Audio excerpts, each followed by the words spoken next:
Hey, what's up everyone? So we're doing something a bit different today. Yes. We're doing we've done Geek discussions before, but this time I've got Jamie with me here. And we're going to talk about Yooka Laylee, basically our thoughts on this Kickstarted. Basically this game is a successor to Banjo-Kazooie, which you played. Successor, as we'll get into our thoughts. But this is basically just going to be, like I say, just like a thoughts thing. I never played Banjo-Kazooie. I never owned an N64, so I never played it. I was the Crash Bandicoot dude. I had the PS1. So you know, we've got two different opinions here. You know, we've got James' opinion, since he kind of knows what this game, what to expect from this game, I suppose, when going into it. And I know you supported it, but how much did you put into basically the Kickstarter? The amount you needed to get the game, but that was it. I didn't go like with most Kickstarters I did back. I'll never back that much because did they do like a credits reel thing where they like credit? Yeah, I think there was like different levels and like there was some.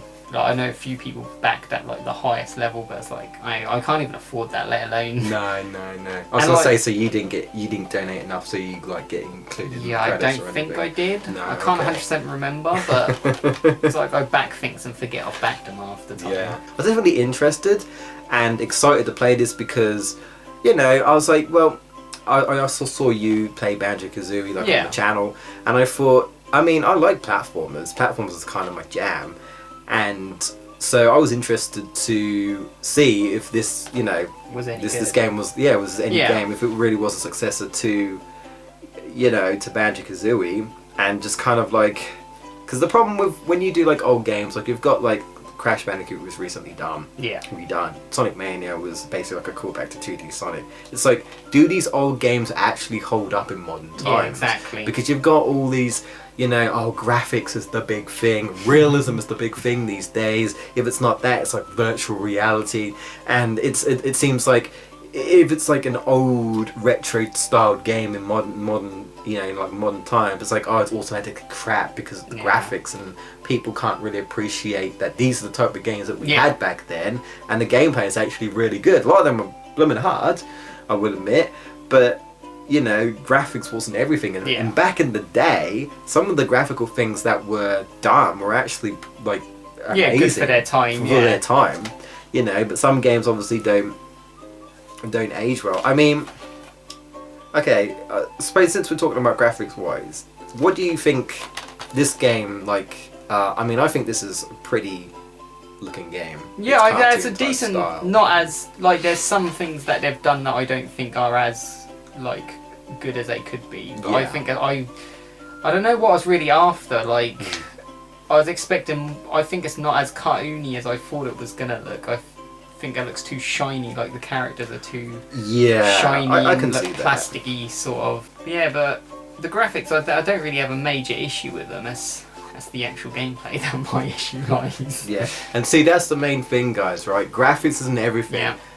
If the gameplay sucks, that's the problem. Yeah. If the gameplay is fine, you can get past the graphics, really, because the gameplay, you want to be able to play a game that's playable and enjoyable and fun. Especially a game like this is obviously a big exploration, it's an adventure type game that's supposed to bring you into that cartoon world, to immerse you into that area.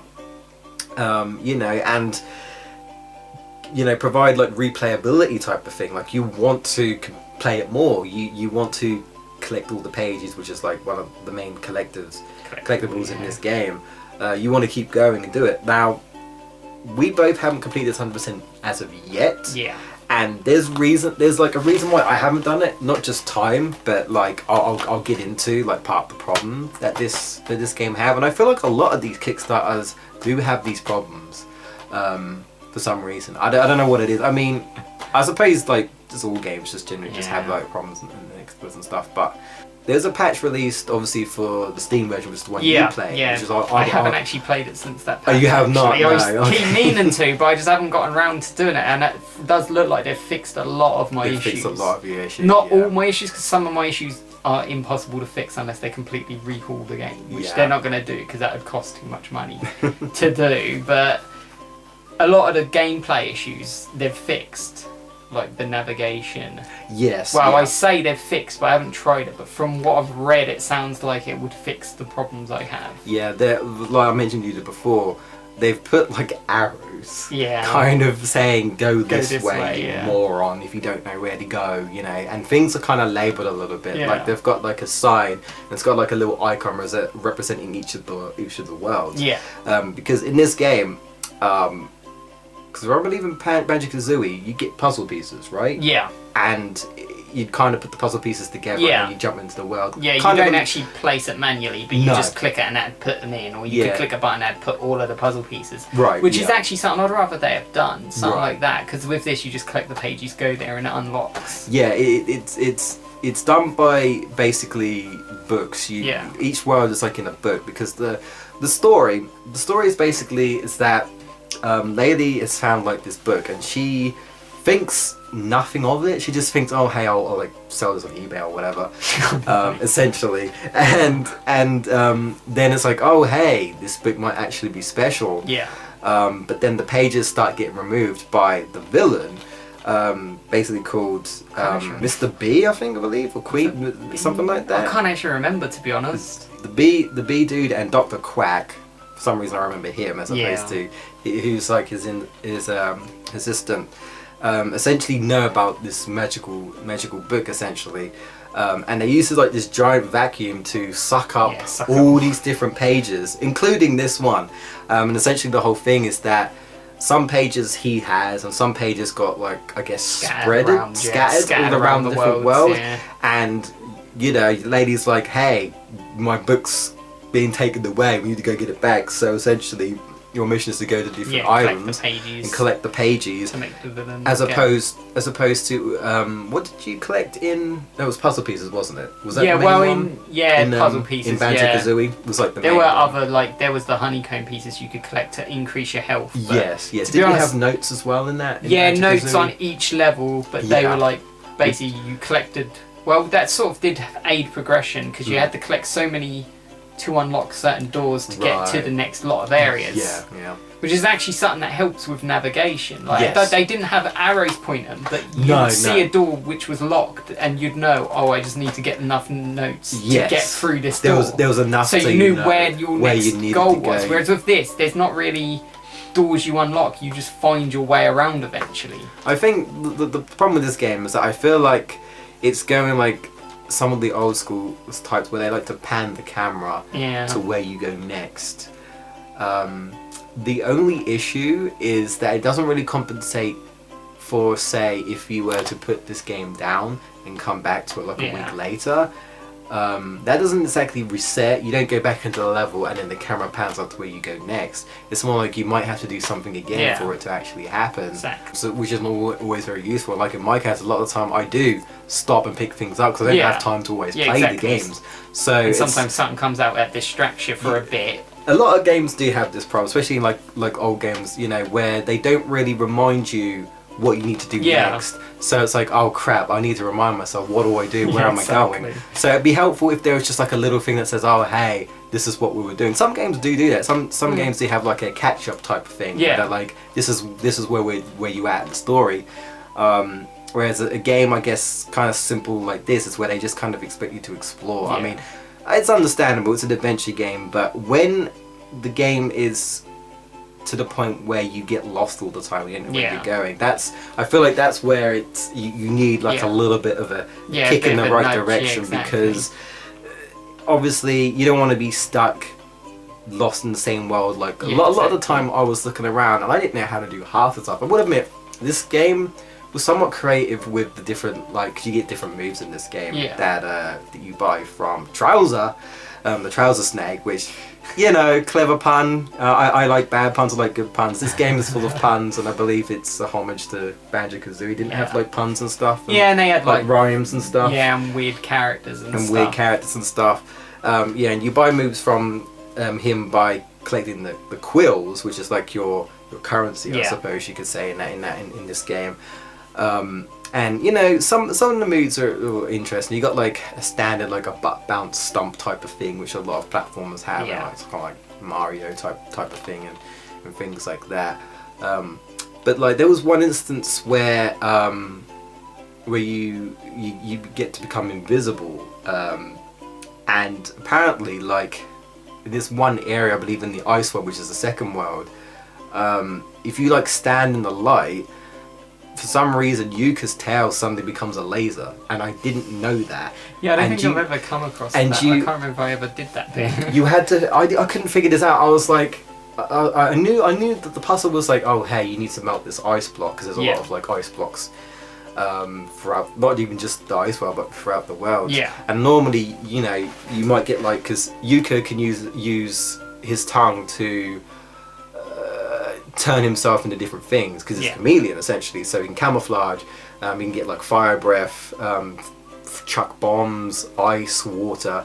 A lot of the time when you have fire breath, obviously you need to melt something. Well, there was nothing like that. There was only sunlight, and I was like, okay, so do I need to push this into the sunlight? And I couldn't do it. And in the end, I had to look it up. I was like, how on earth do you do it? And they're like, turn invisible, stand in the sunlight, and apparently you like reflect as if you're like a mirror, and his tail becomes like a laser, and that's how you melt it. Yeah, the only problem with that, if you've not done that before and that's never been a part of the game, there's no explanation for that at all. So you're going to think, how would you know this? Like, me being invisible is going to do this. How would you think? That's basically like a secondary thing on top of being invisible, because you wouldn't even think that. You'd just think, well, it's there to be invisible. Yeah, that's your own. Because you're meant to use that to like to get past certain cameras and stuff, or to lock you out. But I would not have thought of a secondary thing that you'd be able to reflect into a laser. Yeah. That's a big problem that this game has, is that some things are just not explained. No. And you're like, how would I even know to have done this? Yeah, exactly. It's not really... It's like a big problem, like one of the main problems I have with this game. There's... is it 5 worlds altogether, if I remember correctly? I'm kind of sure. I think so. There's the typical jungle world, which is like the first one. The ice world's the second one. The third one is the swampy type place. The fourth one's the casino, and the fifth one's in space. So I recently completed the game normally, so I beat Capital B. Remembered his name. Yes. Yeah, that's his name. Remembered his name. Capital B, the main boss. Can I just say, we'll probably get into it, but I did not like that boss fight. No. I did not like that boss fight. Yeah, there are some things I didn't like about that. I found most of the boss fights to be quite lackluster, to be honest. Especially since I didn't even find the first. His was the hardest, but it was annoying. It was annoying hard. It did seem fair to me, in my opinion. I will admit the bosses do seem pretty lackluster. See, the whole thing of this game is that you collect pages, and once you get enough, you can unlock the next world. The next world. You got the hub world, which is essentially Capital B's area that you go through. There's also like pages and different things you can do there as well. So you can get more pages and unlock more stuff. And there's different ways. You've got like those ghosts that you can find that also give you like a page. So you've got like they do like different things. Like there's one that like actively goes away from you. I think there's one where you have to feed it stuff. There's another one where you have to listen to it like making like a screaming sound. I don't know if we call it a screaming sound, but it's making like a siren type of sound, and it's invisible. And if you hear it and you're close to it, you have to use the sonar ability that you get from Trowser, I believe, and then that becomes visible. Again, obviously, like if you don't have good sounds, then you wouldn't be able to hear it. No, exactly. But, so that's all. I found them to be quite annoying to find. They can be. To be honest. I normally found them honestly by accident. Yeah. While doing something else. Yeah. Because often you'd get hints as to where they are, but the hints would like make no sense. So you'd be like, well, what the hell does that mean? Yeah, and even like I would say even like from the first world, the hints kind of stopped, because I remember like in the first world, a jungle world, you have to find this molecule thing for the doctor. She's like an octopus or something, or like an octopus woman. Oh yeah, I remember. Oh, God, I can't remember her name, but like Dr. Light or something. I don't know. I remember now. But she you collect this molecule, and you'll basically get like a transformation, which is again like a homage to that Tiki guy, isn't it? That Tiki guy that transforms you. Mumbo that transforms you in Banjo-Kazooie. It's essentially that's the thing. I love the transformations in Banjo-Kazooie. I hate them in You don't like them in this I game. find them to be quite boring. Like in Banjo-Kazooie, there's one where you turn into a bee and you fly around the level like crazy and stuff, and that was quite fun to do. I'll talk about the flying in this game. And you can like walk up all kinds of like stuff you can't when you're Banjo. Right, yeah. And I found them to be more interesting, but one in this, like, one's a truck, a bloody snowplow, and I was just I didn't like, know what to do with that. I'm a snow. What the hell am I doing being a snowplow? I will admit they were very they seemed very simple. Yeah. And obvious. Yeah. Like I was in a world where I was like, oh, something's up high, I can't reach that. I wonder what I'm going to transform into. You transform into a helicopter. Yeah. Oh, that Okay, makes then. sense. It's like I go into the space world and it's like I see all these rocks I can't blow up. What would I transform into? A ship, so I can go into the death water or whatever the hell it is. Yeah. You can't go in it unless you transform. But yeah, she has a transformation for each of the different worlds, and they represent the different areas. And like in the first world, you turn into a flower. And I didn't realise. Yeah, that was weird. That boring. I will admit that's probably like Slow one of the most useless transformations.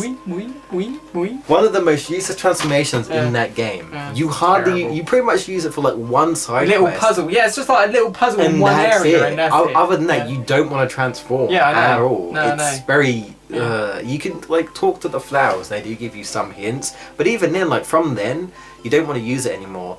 And then like I go into the other world and you don't really get much hints after that. No. Not really. No. Like you'll speak to people and they'll normally say like, oh, I lost something so I have to go find it or whatever. Like in the ice world you've got those snowmen where they've like lost their clothing or something and you have to go and like that is. And I don't think I ever did that. And I think I did it eventually since I'm kind of close to 100% guys, but I haven't completely done it yet, but I'll get to 100% of the first world and and one of the other worlds. I can't remember what other one it was, but I think I did 2 of the worlds 100%. I can't remember what ones it was. I don't think it was the first and second. I think it was the first and some random one. Yeah. Which I think I did the random one, like, not even deliberately. I just happened to collect everything. I was like, oh, okay, I've done everything. So the good thing is, at least you don't have to complete this 100% in order you can to play through it. You can just, I think it's like the total amount, if I remember correctly, was you need at least 100 before Capital B will let you in, so you can actually fight him. You know, if you're tired of exploring or you can't find this page or you can't figure something out, you can just move on. As long as you have enough to go into each world. And you also have to expand the world. So you have like, if you have enough of the pages, you can expand the world. I didn't like that gameplay mechanic either, to be honest. I'm kind of about it, really. Like, I would admit at first I was so confused. Like, the world seemed big, but then I was like, there's a lot of things I couldn't do here, and I was so confused. Like, I was like, what do I do? And I was like, oh, you have to pay more pages to make it bigger. I'm like, okay.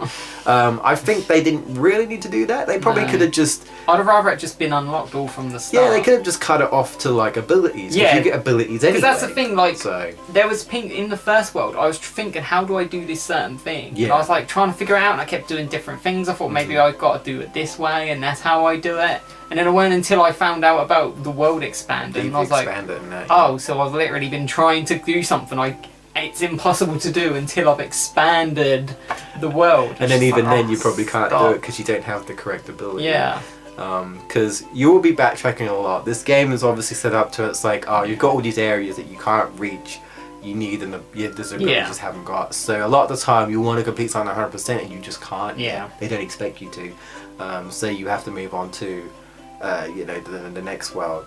In terms of the variety of the worlds, like what are your opinions on it? Like, oh no, I found them to be quite boring, to be honest. Like straightforward, like, oh, there's a snow level and then this. Like, I found the worlds in Banjo-Kazooie to be way more creative. Like, there's like they've got the boat sort of level in Banjo-Kazooie where it's like there's a whale that you can come across and there's all these weird things and interactions you can do, and that's like quite unusual. Because I like the same thing. I had issues with the characters. I found the characters to be shit. In Yooka Laylee. Yeah. Like, okay. Well, let's move on to the character then. Yeah. So, do you have a favourite at all? Like, is there any character that stands out? I don't think there's any that stand out for me. All I I'd probably just say maybe like Trouser, because that's the only one I can really 100% remember. They're not very but even him I didn't really like. It's like, because like in Banjo-Kazooie Yeah. there's the camel that you come across and he like, you do stuff to him. Like the first time you hit him on the back and he spits all his water out to grow a plant. And he gets annoyed with you and runs off. And then you come across him several times and he's like, oh, not you again. Right. And I remember him, and I remembered him something that was funny. Yeah, like, and like I played it when I was younger, and then I recently obviously played it again as a playthrough. But I still knew he was in the game because I remembered him from all those years ago. Even I hadn't played it since I was a kid, I still knew he was in the game because he was really, it was funny, and he was like an interesting character. And then there's Mumbo, who's like, he's just hilarious, and he's like a what they called a voodoo magician. Yeah, who's incompetent and doesn't know what the hell he's doing, and ends up turning you into things that you're not meant to be and stuff. Like, which is what they tried to do with the Doctor at this Yeah. stage. Just like, oh yeah, I meant to transform into yeah, that. I just found her annoying. Just that's the thing. I think so did Laylee as well. I found all the characters annoying, and I didn't even like the main characters compared to Banjo and Kazooie. Like, I love like Kazooie because they tried to do it like with the bat. With Laylee, they tried to have her like being a bit like she was very sarky. Kazooie, yeah, but very bitchy. I don't find it to be as like funny as Kazooie was in Banjo and Kazooie. I would admit, I mean, I can't compare to obviously Banjo Kazooie, but she was just straight off rude. Yeah, like that's the thing. I loved, and Yooka was just telling her off all the time. Yeah, like I loved Kazooie because she was like, she was just hilarious. She was just funny, like she just like was wound up by Banjo all the time, being like, "Oh, what the hell are you doing now?" and stuff like that. Yeah. But she was still like a character. Like even though she's a bird, I like felt like she was a character you could connect to. Like she still cared about Banjo, and she still was like his little like friend and stuff. Whereas I found like Yooka and Laylee to like hate each other. To be honest. Does kind of feel like Yuka's just kind of stuck with Laylee, and like Laylee's just like, I guess deal with each other. I guess I'll deal with you. Yeah. You're like you're not my friend, but you're not my I don't want to say slave, but like, you know. And Yuka's just like that gentle, kind dude. Is just like, it's fine, I don't mind. He's always trying to apologize for her and try to be nice and be like, yeah, I'll do it. Whereas Laylee's like, I'm not doing this. He's just like complaining all the time, moaning all the time, and whatnot.